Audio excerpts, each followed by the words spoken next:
Last year, Royal Enfield made an announcement that very few people ever imagined they would hear.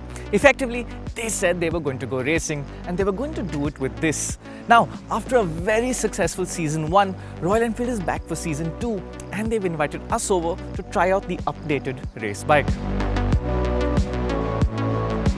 Visually, the new bike is identical to last year's machine with the same gorgeous retro racing fairing and that minimal rear section.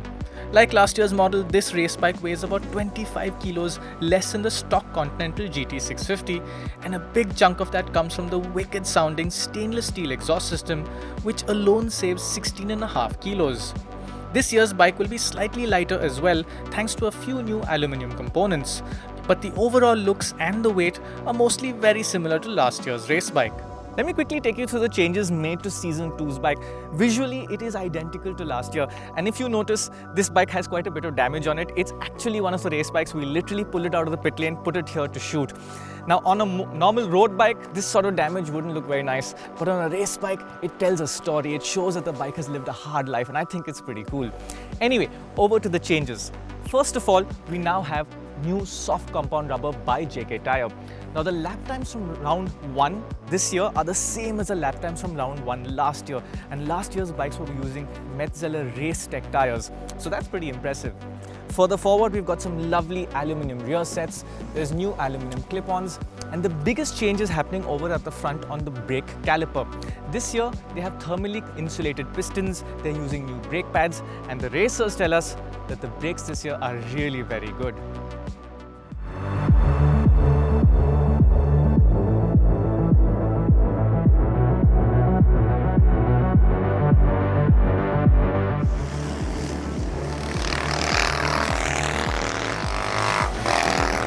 Like last year's model, the super high set foot pegs will remind you that race bikes really don't care about your comfort, but the new clip-on handlebars are now wider, which gives the rider a better sense of leverage.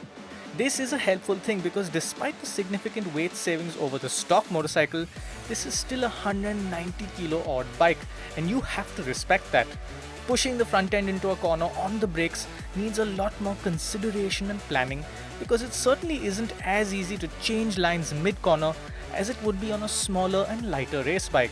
Where the race bike is very similar to stock is when it comes to the engine, and there are no internal changes here. The race exhaust, along with a freer flowing air filter and an ECU remap, has pushed the peak power to a little above 50 horsepower, but the red line is the same as a stock motorcycle. That's quite a challenge because you run into that 7,000 odd RPM red line extremely quickly, and it's something you have to think about on corner exits.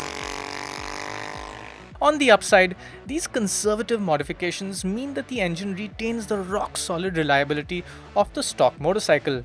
In fact, there hasn't been a single engine failure or a mechanical DNF throughout the entire first season of racing.